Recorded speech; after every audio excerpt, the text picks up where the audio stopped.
ಸಾಮೀಲ್ ತುರಂದಮೋ ಪುಸ್ತಕದ 3ನೇ ಅಧ್ಯಾಯದ 10ನೇ ವಚನದಿಂದ 6ನೇ ವಚನಗಳವರೆಗೆ ನಾವು ಆಳವಾಗಿ ಓದಿದ್ದೇವೆ. ಈ ವಚನಗಳು ನಮಗೆ ಹೃದಯಪೂರ್ವಕವಾಗಿ, ಅಂದರೆ ನಮ್ಮ ಸಂಪೂರ್ಣ ಮನಸ್ಸು, ಆತ್ಮ ಮತ್ತು ಶಕ್ತಿಯೊಂದಿಗೆ ಕರ್ತನ ಮೇಲೆ ಸಂಪೂರ್ಣ ಹೃದಯದಿಂದ ನಂಬಿಕೆ ಇಡುವ ಮಹತ್ವವನ್ನು ಬೋಧಿಸುತ್ತವೆ. ನಮ್ಮ ಜೀವನದ ಪ್ರತಿಯೊಂದು ಹಂತದಲ್ಲೂ, ಯಾವುದೇ ಸಂದರ್ಭದಲ್ಲೂ ನಾವು ನಮ್ಮ ಭರವಸೆಯನ್ನು ಕರ್ತನಲ್ಲಿ ಇಡಬೇಕು ಮತ್ತು ಆತನ ಮಾರ್ಗದರ್ಶನವನ್ನು ಅನುಸರಿಸಬೇಕು. ನಿನ್ನ ಸಂಪೂರ್ಣ ಹೃದಯದಿಂದ, ನಿನ್ನ ಎಲ್ಲಾ ಶಕ್ತಿ ಮತ್ತು ಆತ್ಮದಿಂದ ನಿನ್ನ ದೇವರನ್ನು ನಂಬಿಕೆಯಿಂದ ನಂಬು ಎಂದು ಹೇಳುತ್ತಾನೆ. ಆತನ ಮೇಲೆ ಸಂಪೂರ್ಣ ವಿಶ್ವಾಸವಿರಲಿ, ಆತನ ವಾಕ್ಯದಲ್ಲಿ ನಂಬಿಕೆ ಇಡು ಮತ್ತು ಆತನ ಮಾರ್ಗಗಳನ್ನು ಅನುಸರಿಸು ಎಂದು ಹೇಳುತ್ತಾನೆ. ವಿಶ್ವಾಸವಿರಲಿ, ಏಕೆಂದರೆ ಆತನು ನಿನ್ನನ್ನು ಎಂದಿಗೂ ಕೈಬಿಡುವುದಿಲ್ಲ. ಹೃದಯಪೂರ್ವಕವಾದ ಸಂಪೂರ್ಣವಾದ ನಂಬಿಕೆಯಿಂದ, ಯಾವುದೇ ಸಂಶಯವಿಲ್ಲದೆ ದೇವರ ಮೇಲೆ ಸಂಪೂರ್ಣವಾಗಿ ಅವಲಂಬಿಸೋರು, ಅಂತಹವರನ್ನು ದೇವರು ತನ್ನ ಅಪಾರವಾದ ಕೃಪೆಯಿಂದ ಮತ್ತು ಪ್ರೀತಿಯಿಂದ ವಿಶೇಷವಾಗಿ ಆಶೀರ್ವದಿಸುತ್ತಾನೆ. ಅವರ ಜೀವನದಲ್ಲಿ ಅದ್ಭುತಗಳನ್ನು ಮಾಡುತ್ತಾನೆ.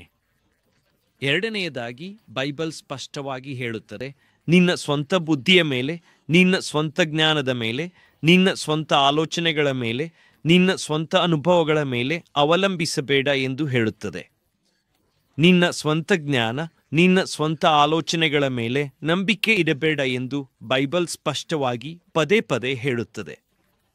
ಏಕೆಂದರೆ ಆಕಾಶ ಎಷ್ಟು ಎತ್ತರದಲ್ಲಿದೆಯೋ ಅದಕ್ಕಿಂತಲೂ ನಮ್ಮ ಓದಿದ ಪಾಠ, ನಮ್ಮ ಬೆಳೆದ ಪರಿಸರ, ನಮ್ಮ ಕುಟುಂಬದಿಂದ ಬಂದಿರುವ ಜ್ಞಾನ, ನಮ್ಮ ವೈಯಕ್ತಿಕ ಅನುಭವಗಳು, ನಮ್ಮ ಸೀಮಿತ ದೃಷ್ಟಿಕೋನಗಳು ಎಲ್ಲವೂ ಅತ್ಯಂತ ಕಡಿಮೆ. ದೇವರ ಜ್ಞಾನವು ಅಪರಿಮಿತವಾಗಿದೆ. ದೇವರಿಗೆ ನಮ್ಮ ಜೀವನದ ಬಗ್ಗೆ, ನಮ್ಮ ಭವಿಷ್ಯದ ಬಗ್ಗೆ, ನಮ್ಮ ಪ್ರತಿಯೊಂದು ಹೆಜ್ಜೆಯ ಬಗ್ಗೆ ಅದ್ಭುತವಾದ, ಪರಿಪೂರ್ಣವಾದ ಯೋಜನೆ ಇದೆ. ಈ ಯೋಜನೆ ನಮ್ಮ ಪ್ರವಾದಿಗೆ, ಅಂದರೆ ಅಬ್ರಹಾಮನಿಗೆ ಇದು ಬಹುಮುಖ್ಯವಾದದ್ದು. ದೇವರು ಆಯ್ಕೆ ಇಲ್ಲದವನನ್ನು, ಅಂದರೆ ಯಾವುದೇ ಹಿನ್ನೆಲೆ ಇಲ್ಲದ, ಯಾವುದೇ ಮಹತ್ವವಿಲ್ಲದ ವ್ಯಕ್ತಿಯನ್ನು ಮಹಾನ್ ಜನಾಂಗವನ್ನಾಗಿ, ದೊಡ್ಡ ಸಾಮ್ರಾಜ್ಯವನ್ನಾಗಿ ಮಾಡುತ್ತಾನೆ. ಹೀಗೆ ದೇವರು ತನ್ನ ನಂಬಿಗಸ್ತರನ್ನು, ತನ್ನ ಮೇಲೆ ಭರವಸೆ ಇಟ್ಟವರನ್ನು ಆಶೀರ್ವದಿಸುತ್ತಿರುವಂತೆ ಅವರ ಜೀವನವನ್ನು ಉನ್ನತ ಮಟ್ಟಕ್ಕೆ ಏರಿಸುತ್ತಾನೆ. ಅಮೈಟಿ ನೇಷನ್ ಎಂಬ ಶಕ್ತಿಶಾಲಿ ದೇಶವನ್ನೇ ದೇವರು ತನ್ನ ಅದ್ಭುತವಾದ ಯೋಜನೆಗಳ ಮೂಲಕ ರೂಪಿಸುತ್ತಾನೆ. ದೇವರು ತನ್ನ ಸಾರ್ವಭೌಮತ್ವದಲ್ಲಿ ಯಾವುದೇ ಆಯ್ಕೆ ಇಲ್ಲದ, ಅಂದರೆ ಮಾನವ ದೃಷ್ಟಿಯಲ್ಲಿ ಅಸಮರ್ಥ ಅಥವಾ ಅಪ್ರಮುಖ ಎಂದು ಕಾಣುವ ವ್ಯಕ್ತಿಯನ್ನು ಸಹ ಆತನು ಬಲವಾದ, ಪ್ರಭಾವಶಾಲಿ ಜನಾಂಗವಾಗಿ ಪರಿವರ್ತಿಸುತ್ತಾನೆ. ಈ ಮಹತ್ತರವಾದ ವಾಗ್ದಾನವನ್ನು ನಾವು ನಮ್ಮ ಜೀವನದಲ್ಲಿ ಸಂಪೂರ್ಣವಾಗಿ ಪಡೆಯಬೇಕೆಂದರೆ ನಮ್ಮ ಸ್ವಂತ ಪ್ರಯತ್ನಗಳು ತಪ್ಪು ಎಂದು ಹೇಳಲಾಗುವುದಿಲ್ಲ.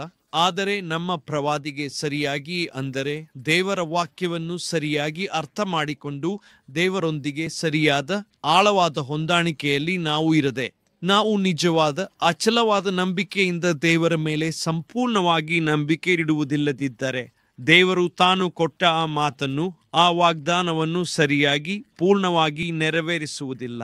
ದೇವರು ತಾನು ಕೊಟ್ಟ ಪ್ರತಿಯೊಂದು ಮಾತನ್ನು, ಪ್ರತಿಯೊಂದು ವಾಗ್ದಾನವನ್ನು ನಿಶ್ಚಯವಾಗಿ ತನ್ನ ಸಮಯಕ್ಕೆ ಸರಿಯಾಗಿ ನೆರವೇರಿಸುತ್ತಾನೆ.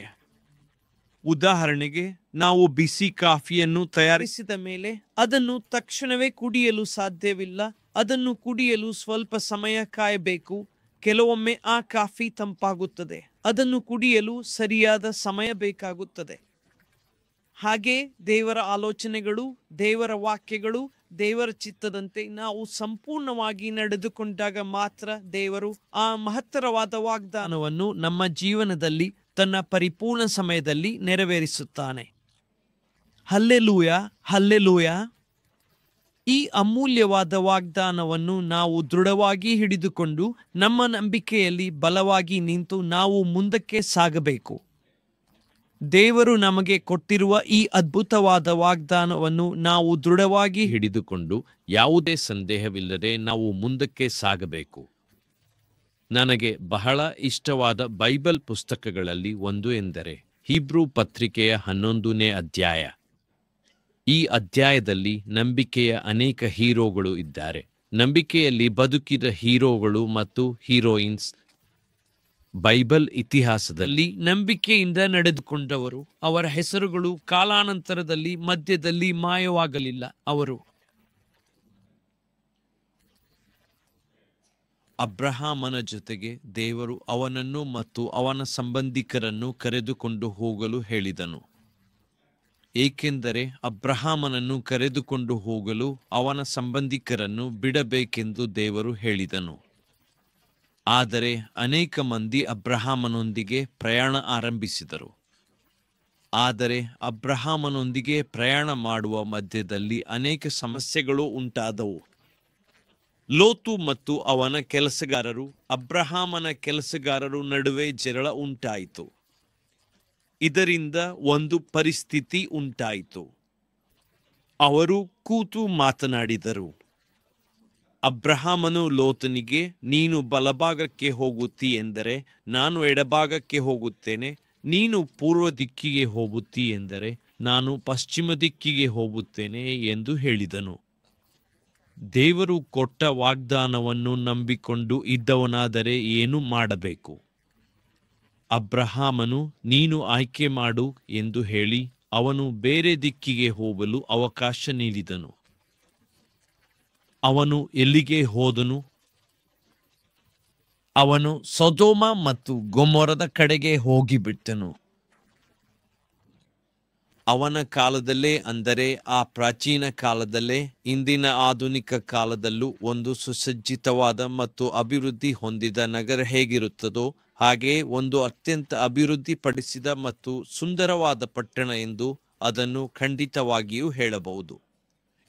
ಜೋರ್ಡಾನ್ ನದಿಯು ಆ ಪ್ರದೇಶದ ಮೂಲಕ ನಿರಂತರವಾಗಿ ಹರಿಯುತ್ತಿತ್ತು ಎಂದು ಹೇಳುತ್ತಾರೆ ಮತ್ತು ಆ ನದಿಯ ಮೂಲಕವೇ ಅವರಿಗೆ ಶುದ್ಧವಾದ ಮತ್ತು ಸಾಕಷ್ಟು ನೀರು ದೊರೆಯುತ್ತಿತ್ತು ಎಂದು ಸಹ ಹೇಳಲಾಗುತ್ತದೆ.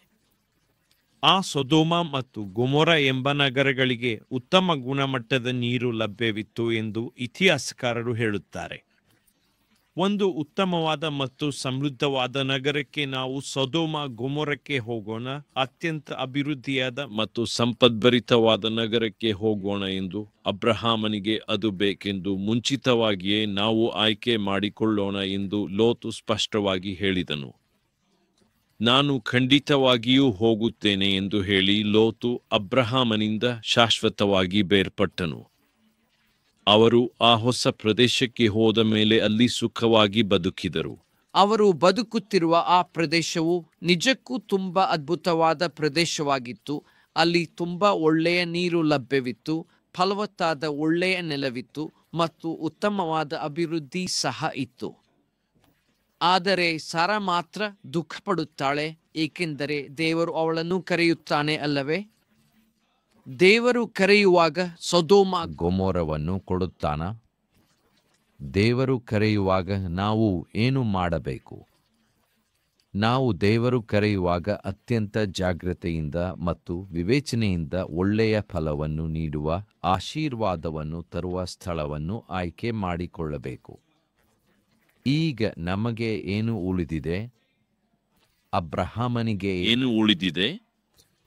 ನಾವು ಹೋದ ನೆಲ ಅಥವಾ ನಮ್ಮ ಸ್ವಂತ ಊರಲ್ಲ, ಅಥವಾ ನಮ್ಮ ಊರು ಚೆನ್ನಾಗಿ ಅಭಿವೃದ್ಧಿಯಾಗಿದ್ದರೂ ಸಹ ಸಾರಾ ಹಾಗೆ ಮಾತನಾಡಲಿಲ್ಲ.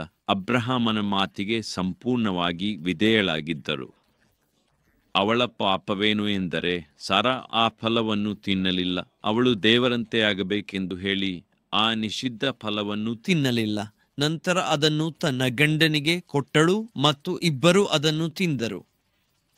ಯಾವಾಗಲೂ ಅರಣ್ಯದಿಂದ ಹೊರಟು ಹೋದರು. ಒಂದು ದಿನ ನಾನು ಕೊಟ್ಟಿದ್ದೇನೆ, ಈಗ ಹೋಗಬೇಕು. ಒಂದು ದಿನ ಎಲ್ಲರನ್ನೂ.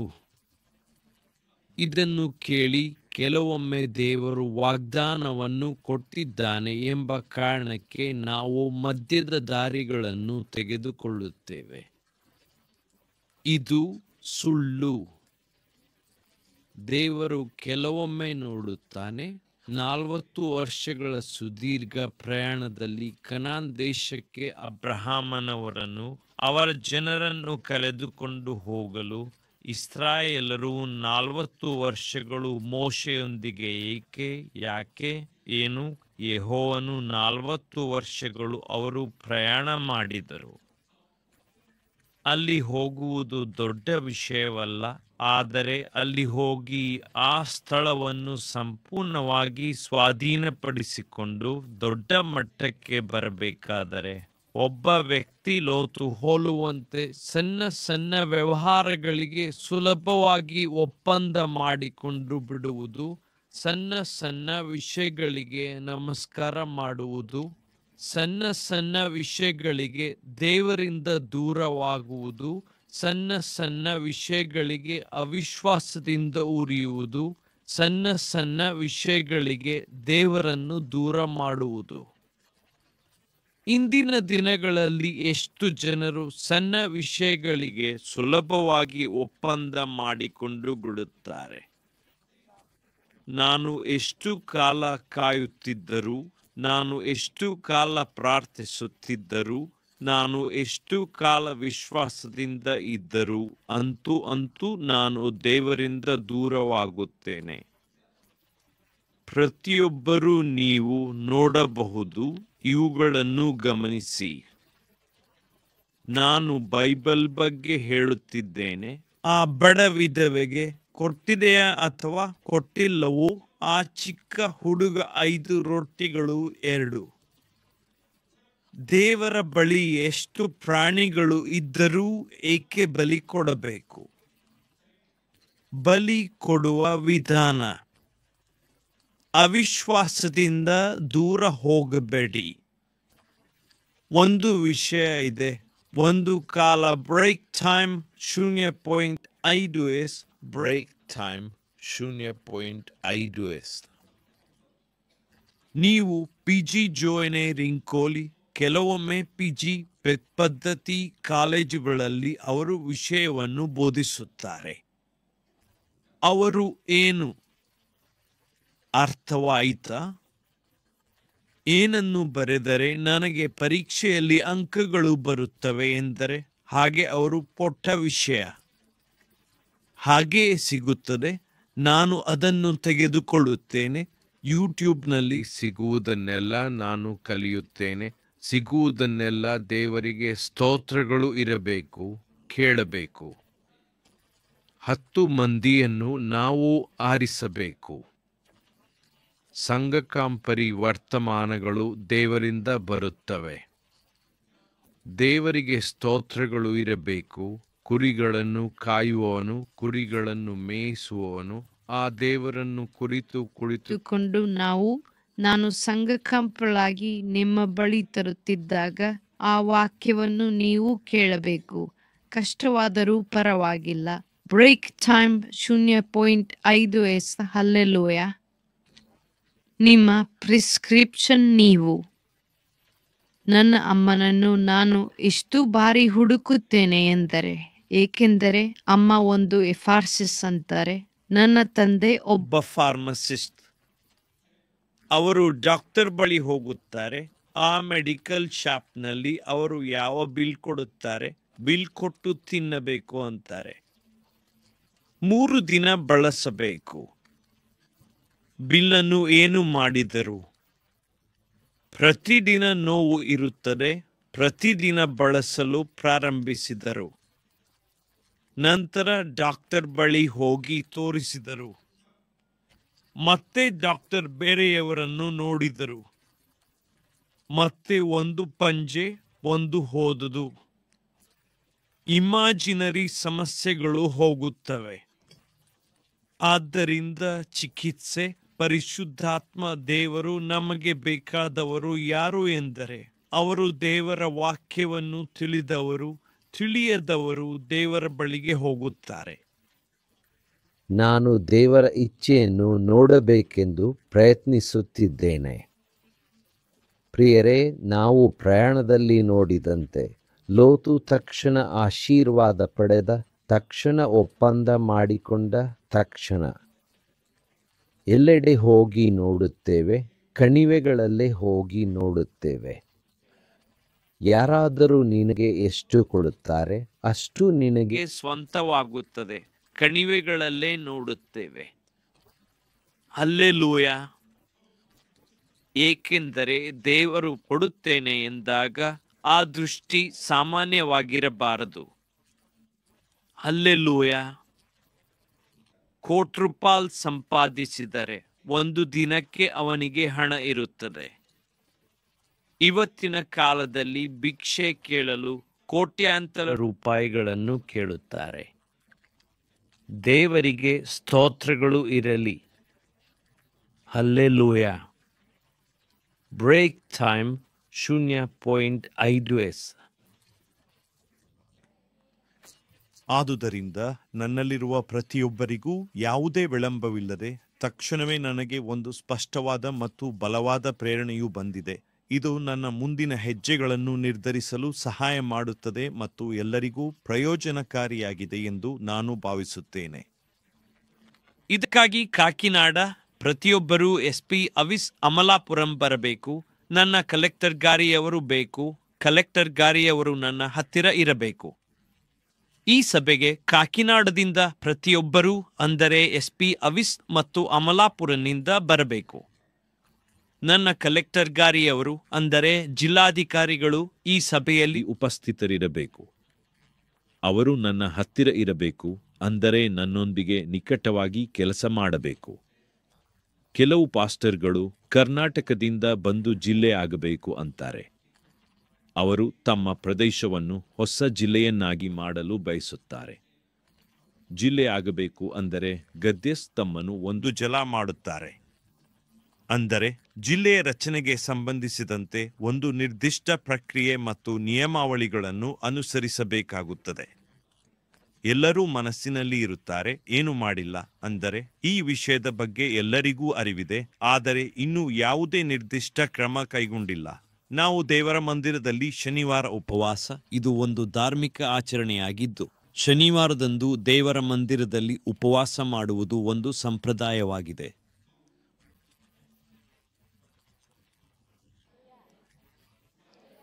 ನನ್ನಂಥವನು ಪ್ರಾರ್ಥನೆ ಮಾಡಿದರೆ ದ್ರಾಸಮಂತೋಡ್ನಿ ಮತ್ತೆ ಡಿವೈಡ್ ಮಾಡಿ ನನ್ನ ಪ್ರಾರ್ಥನೆ ಕೇಳಿದಂತೆ ಇದೇ ಒಂದು ಜಿಲ್ಲೆಗೆ ಕಲೆಕ್ಟರ್ ಆಗಿದ್ದವರನ್ನು ಭೇಟಿಯಾಗಬೇಕೆಂದು 2 ನಿಮಿಷಗಳಲ್ಲಿ ಹೋಗಿ ಅಪಾಯಿಂಟ್ಮೆಂಟ್ ಕೇಳಿದರು.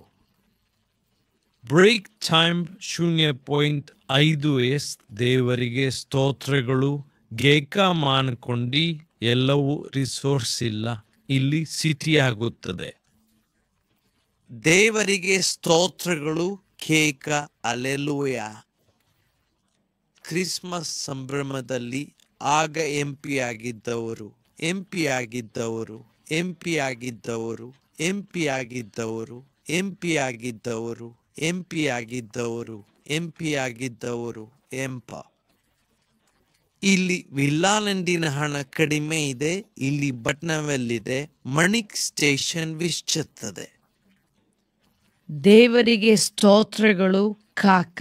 ಇನ್ನೇನು ಬೇಕು? ದೇವರನ್ನು ಕೇಳಿ ನಿಮಗೆ ಕೊಡುತ್ತಾನೆ. ನೀವು ಪ್ರಾರ್ಥನೆ ಮಾಡಿ, ಎಲ್ಲರೂ ಕೇಳಿ. ನೋಡಿ, ನಮಗೆ ಪಾಸಿಲ್ ಪೂರ್ತಿ ಹೆವೆ ಅದ್ಭುತವಾಗಿದೆ. ನೋಡಿದ್ದೀರಾ? ಪ್ರಯಾಣ ಮಾಡಲು ದೇವರು ಸುಲಭವಾಗಿಸುತ್ತಾನೆ.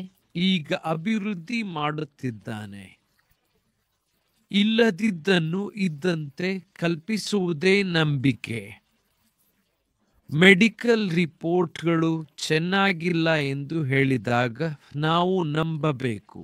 ನಾನು ಸಾಯಲ್ಲ, ನಾನು ಬದುಕುತ್ತೇನೆ. ದೇವರಿಗಾಗಿ ನಾನು ಬದುಕುತ್ತೇನೆ. ನನ್ನ ಪ್ರಾರ್ಥನೆಗಳು ಇನ್ನೂ ಹೊರಗೆ ಬರಲು ಅವಕಾಶವಿಲ್ಲ, ಆದರೆ ನನ್ನ ದೇವರು ಸಾಲಗಳಿಂದ ಹೊರಗೆ ತೆಗೆದುಕೊಂಡು ಬಂದನು. ದೇವರು ಅಬ್ರಹಾಮನನ್ನು ಹೊರಗೆ ಕರೆದುಕೊಂಡು ಹೋದನು. ಕರೆದುಕೊಂಡು ಹೋಗಿ, ನಾನು ನಿನ್ನನ್ನು ಮಹಾಜನಾಂಗವನ್ನಾಗಿ ಮಾಡುತ್ತೇನೆ, ನಿನ್ನನ್ನು ಆಶೀರ್ವದಿಸುತ್ತೇನೆ, ನಿನ್ನ ಸಂತಾನವನ್ನು ಆಶೀರ್ವದಿಸುತ್ತೇನೆ. ಭೂಮಿಯಲ್ಲಿನ ಪ್ರತಿಯೊಂದು ವಂಶವು ನಿನ್ನಿಂದ ಆಶೀರ್ವದಿಸಲ್ಪಡುವುದು ಎಂದನು. ನನ್ನ ಅಜ್ಜಿ ಮದುವೆ ಮಾಡಿದಾಗ ಅಜ್ಜಿ ವಯಸ್ಸು 10 ವರ್ಷಗಳು ಎಂದುಕೊಂಡಿದ್ದೆವು. 14 ವರ್ಷಗಳಲ್ಲಿ ಅವರು ಸತ್ತರು. ಅಷ್ಟು ವಯಸ್ಸಿನಲ್ಲಿ ಯಾರಾದರೂ ಚಿಕ್ಕ ವಯಸ್ಸಿನಲ್ಲಿ ಮದುವೆಯಾಗುತ್ತಾರೆ. ಸಾರಾ ಅಬ್ರಹಾಮನಿಗೆ ಹಣ ಏನು? ಸಂಸಾರದಲ್ಲಿ ಚಿಕ್ಕ ಕೋಡಿ ಏನು?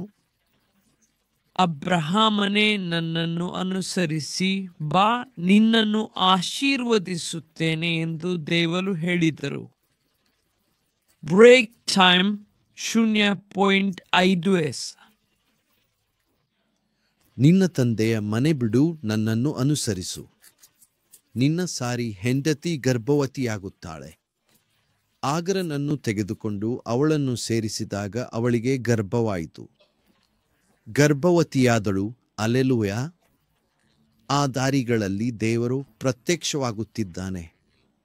ಅಬ್ರಹಾಂ ಬೇರೆ ಬೇರೆ ದಿಕ್ಕಿನಲ್ಲಿ, ಸಾರಾ ಬೇರೆ ಬೇರೆ ದಿಕ್ಕಿನಲ್ಲಿ ಹೋಗುತ್ತಿದ್ದರೆ, ಅದು ಆದಿಕಾಂಡ ಅಧ್ಯಾಯದಲ್ಲಿ ನೀವು ನೋಡಿದರೆ ಆ ಮೂವರು ಬಂದು ಅಲ್ಲಿ ನಿಂತಿದ್ದರು.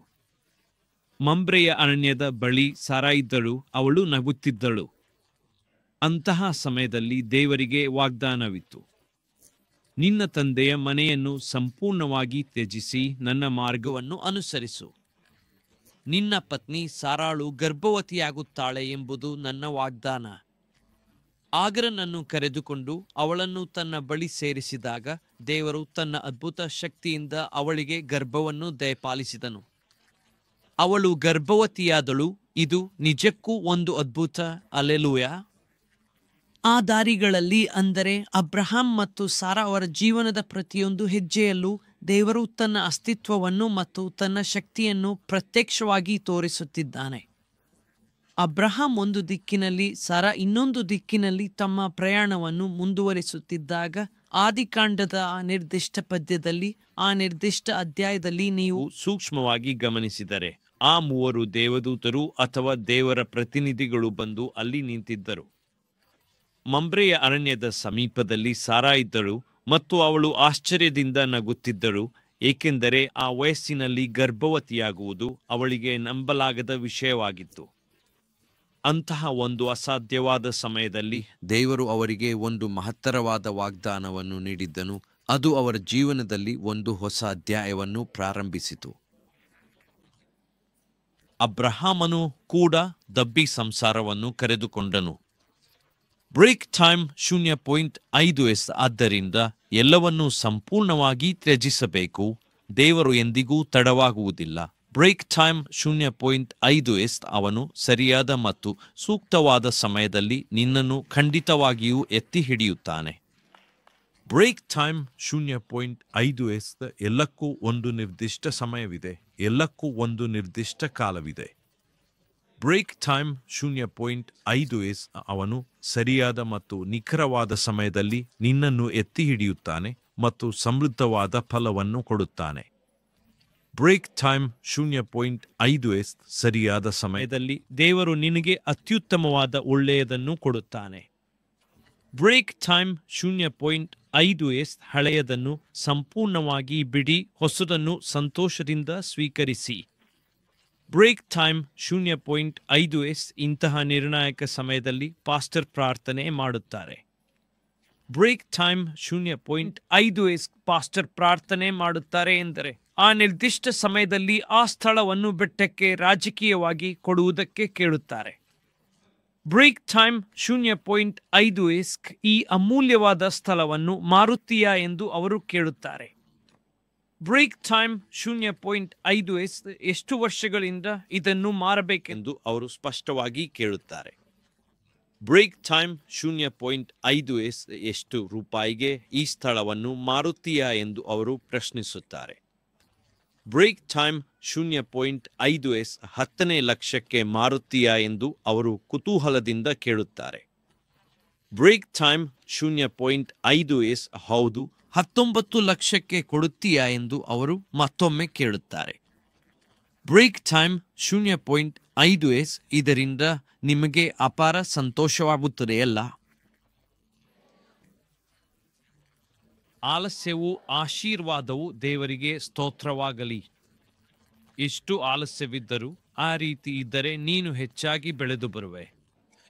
ಇಂತಹ ಆಲಸ್ಯವಿದೆ, ಆದರೆ ನನಗೆ ದೊಡ್ಡವನು ಇದ್ದಾನೆಂದು ನಂಬಬೇಕು. ಹಲ್ಲೆಲೂಯ. ಆಲಸ್ಯವಿದೆ, ಆದರೆ ದೇವರು ಅದನ್ನು ಮಾಡುತ್ತಾನೆ. ನೀವು ಸಿದ್ಧರಾಗಿರಿ, ಸ್ವಲ್ಪ ಆಲಸ್ಯದಿಂದ ಕುಳಿತುಕೊಳ್ಳಿ. ಗಮನಿಸಿ, ಅದ್ಭುತವು ನನ್ನ ಹಿಂದೆ ಇದೆ. ದೇವರಿಗೆ ಸ್ತೋತ್ರವಾಗಲಿ. ಹಲ್ಲೆಲೂಯ. ಒಂದು ಕಾಲದಲ್ಲಿ, ಒಂದು ಹೊಸ ವರ್ಷದಲ್ಲಿ ನೀವು ಪ್ರಾರ್ಥನೆ ಮಾಡಿದಿರಿ. ಆ ಸಮಯದಲ್ಲಿ ಈ ದಿನ, ಈ 11 ತಿಂಗಳುಗಳ ನಂತರ ನಾನು ಬಂದಿದ್ದೇನೆ. ಅವನು ಇನ್ನೂ ಅದನ್ನು ನೆರವೇರಿಸಿಲ್ಲ. ಕೊಟ್ಟ ಮಾತನ್ನು ನಿನಗೆ, ನಿನ್ನ ಕುಟುಂಬಕ್ಕೆ, ನಿನ್ನ ಜನರಿಗೆ, ನಿನ್ನ ಸಂತಾನಕ್ಕೆ ಅವನು ಬರಲು ಪ್ರತಿ ತಲೆಮಾರಿಗೆ